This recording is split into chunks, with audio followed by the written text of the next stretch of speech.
Je pourrais faire mienne toutes les interventions là, qui se sont, y compris la tienne, parce que je suis passé par le même cursus, peut-être pas pour créer une entreprise, mais en tout cas pour être enseignant-chercheur dans une université française, en commençant à Bordeaux en première année, il y a maintenant bien longtemps. Et donc pour la recherche aussi, hein, parce que j'ai co-dirigé une grosse UMR aussi en acoustique et vibration pendant un certain nombre d'années, et donc je pourrais aussi dire tout l'apport des étudiants français, communautaires, extra-communautaires, mais effectivement en proportion, peut-être les extra-communautaires dans l'effort de recherche en France. Peut-être juste pour l'Université du Mans, rappeler quelques chiffres, et peut-être aussi à l'échelle nationale. Hein. Les étudiants étrangers représentent en France, pour le cycle L, entre 16 et 5%. Pour mon université, c'est à peu près 10%. Pour le master, c'est entre 35,8 et 14,7, c'est des chiffres du ministère, hein, des virgules. Au Mans, c'est 27% en master. Et puis pour le doctorat, c'est entre 60% et 34%. Et au Mans, c'est à peu près, c'est 49,8, hein, c'est presque 50% de doctorants. Donc vous voyez que plus on monte effectivement vers le doctorat, plus le nombre d'étudiants étrangers et extracommunautaires donc, augmente. Alors juste un point aussi sur la sociologie de ces étudiants.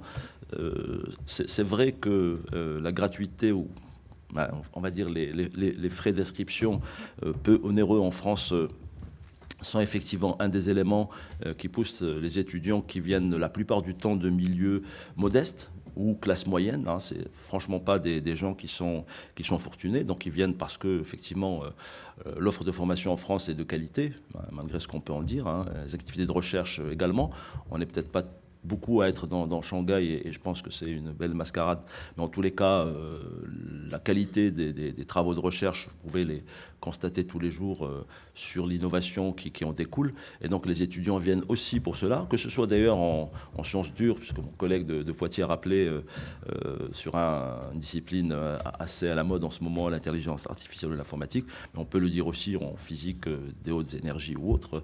On a vraiment des laboratoires de très haut niveau et surtout aussi en sciences humaines et sociales, un collègue sociologue. Moi, j'ai une université où 40% de mes effectifs sont en sciences humaines et sociales. On a un gros pôle sciences dures. On a des laboratoires d'histoire, de géographie, etc., où beaucoup d'étudiants viennent parce que, là encore, s'y déroulent des travaux de recherche et des offres de formation qui sont de grande qualité. Donc, il faut vraiment rappeler cela. Et que l'augmentation aussi vertigineuse de ces frais de scolarité va produire inévitablement, mécaniquement, un effet d'éviction de ces étudiants qui non seulement choisissent notre pays pour tout ce que je viens de rappeler, mais également parce que ce pays veut dire quelque chose aussi au niveau international par ses positions, par son histoire, etc. Et donc cette mesure, à mon sens, va à l'encontre justement de l'accueil de ces étudiants qui contribuent à la richesse de notre pays au sens très, très général du terme, mais est, à mon avis, est même contre-productive en termes de rayonnement de notre pays. Je rappelle aussi, la conférence des présidents d'université n'est pas réputée être à l'avant-garde des luttes sociales, vous l'aurez compris, mais elle a quand même demandé, sous l'impulsion d'un certain nombre de présidents, enfin, ils ont produit un communiqué assez consensuel parce qu'il n'y a effectivement pas une totale unanimité sur le sujet, mais il y a quand même un grand nombre de présidents qui ont été assez choqués de cette mesure et a demandé la suspension de la mesure et ouverture de discussions sur l'accueil de manière générale des étudiants étrangers. À ce jour, le ministère n'a pas répondu ou a répondu en disant que de toute façon la mesure sera mise en œuvre quel que soit donc le contexte.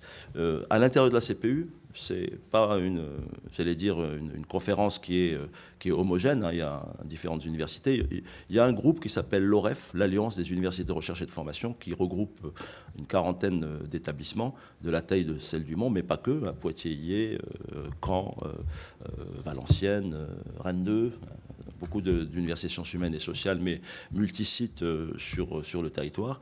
Et donc, on a été les premiers à l'OREF à avoir écrit ou publié un communiqué là-dessus. Je vous lis juste la fin, où il est écrit « Ainsi, il apparaît clairement que le gain attendu par ces droits différenciés pour l'inscription dans une filière menant un diplôme national sera sans commune mesure avec la somme des effets négatifs que cela générera, tant du point de vue humain que scientifique, stratégique ou économique. Au demeurant, les ressources générées, diminuées par le doublement annoncé des bourses de l'État français et par le financement des mesures d'accueil supplémentaires annoncées spécifiquement pour les étudiants internationaux, ne permettront pas de répondre à la question récurrente du sous-financement des universités. » Aussi, l'OREF, l'Alliance des universités de recherche et de formation, considère que la mise en place des droits d'inscription différenciés, faite sans concertation, aura un effet globalement négatif sur la France et la francophonie.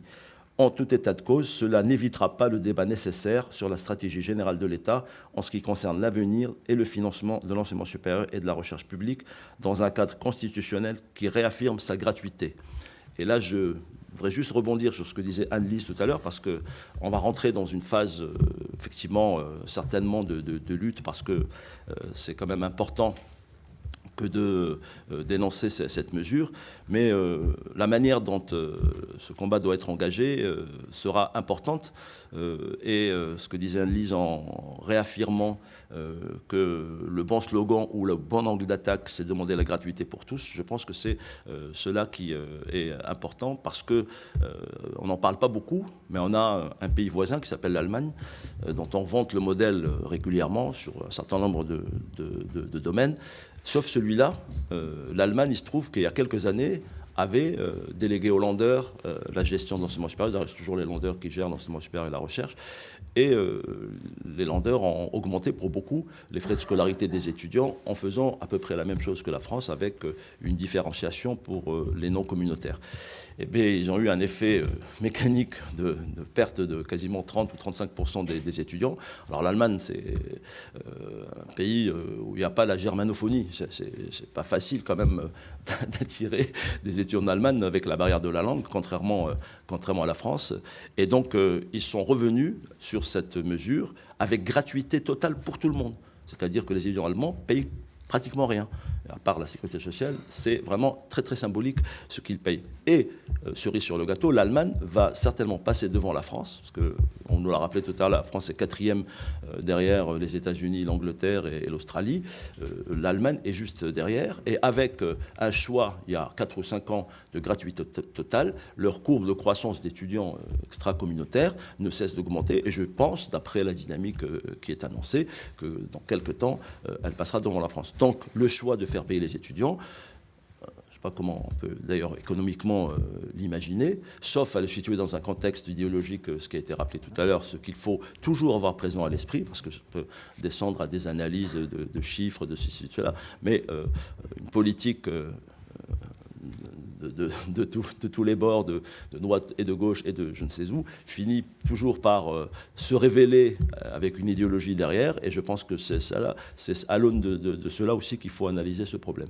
Donc pour ce qui me concerne, moi en tant que président d'université, je pense que, eu égard aux chiffres que je vous ai présentés tout à l'heure, cette mesure va vraiment nous occasionner beaucoup de difficultés. Déjà, sur nos labos, qu'ils soient d'ailleurs en sciences humaines et sociales ou en sciences dures, on va avoir de grandes difficultés à maintenir notre niveau de recherche. Ça a été rappelé. La base du laboratoire de recherche, l'UMR, l'unité mixte de recherche, souvent avec des organismes, la base, on va dire, de ce travail, c'est le travail du doctorat en général, et donc du doctorant avec l'encadrant qui le suit.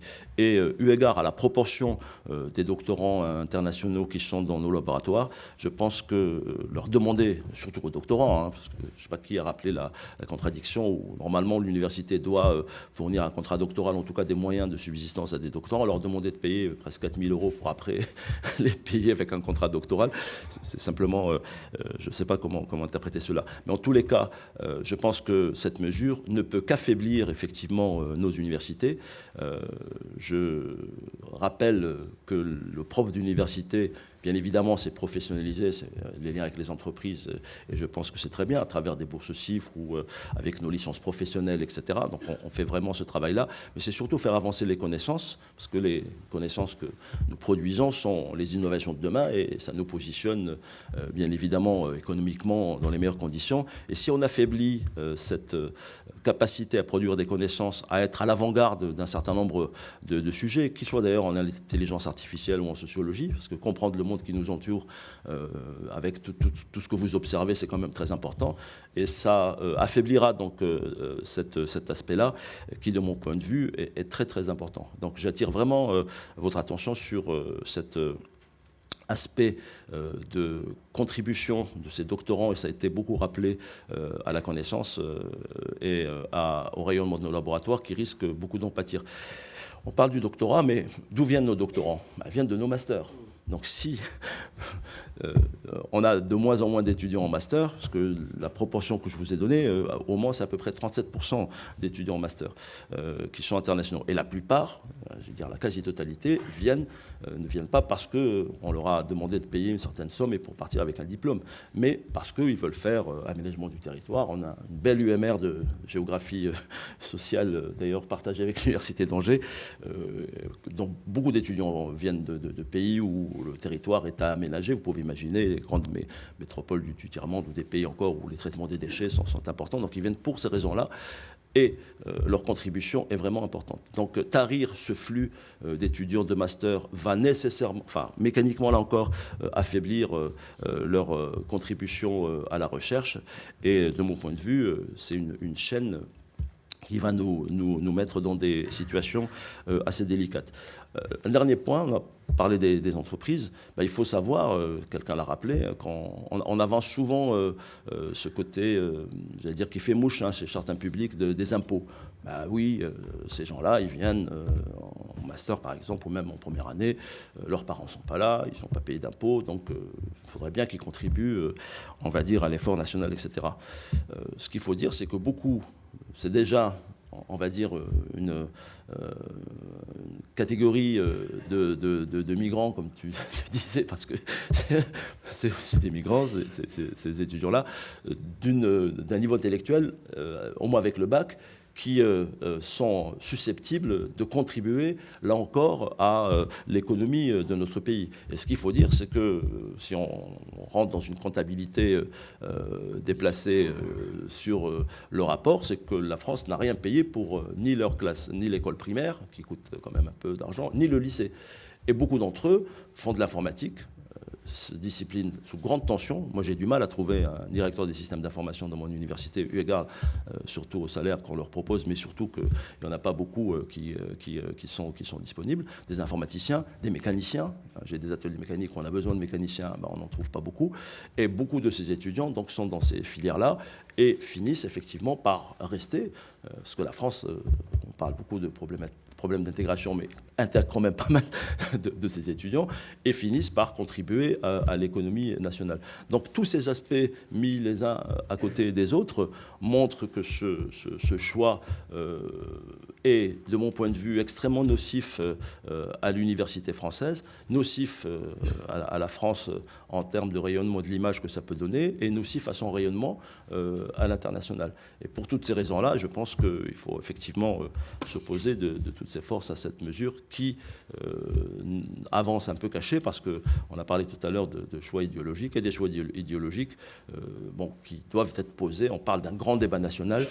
Moi, je pense que si le gouvernement veut changer, on va dire, la règle du service public d'enseignement supérieur et de la recherche, je pense que les Français sont suffisamment, j'allais dire, grands pour en débattre. On met ça sur la table et on dit, on abandonne le service public d'enseignement supérieur de la recherche et maintenant on passe à un autre système, peut-être incompatible avec nos valeurs, avec notre histoire, etc. Mais on pose la question. Et on n'avance pas par petites touches comme ça qui, in fine, vont finir par nous mettre devant le fait accompli qui, de mon point de vue, n'est pas très bon. Et pour conclure vraiment, Je pense que le fameux slogan de la gratuité pour tous est très audible de nos concitoyens, ceux qui sont dans les ronds-points ou ailleurs, et que je pense que se battre sous cette bannière-là, l'exemple de l'Allemagne est éloquent à ce sujet, est quelque chose qui, à mon avis, pourra mobiliser beaucoup de personnes, étudiants et aussi citoyens. Voilà, je vous remercie.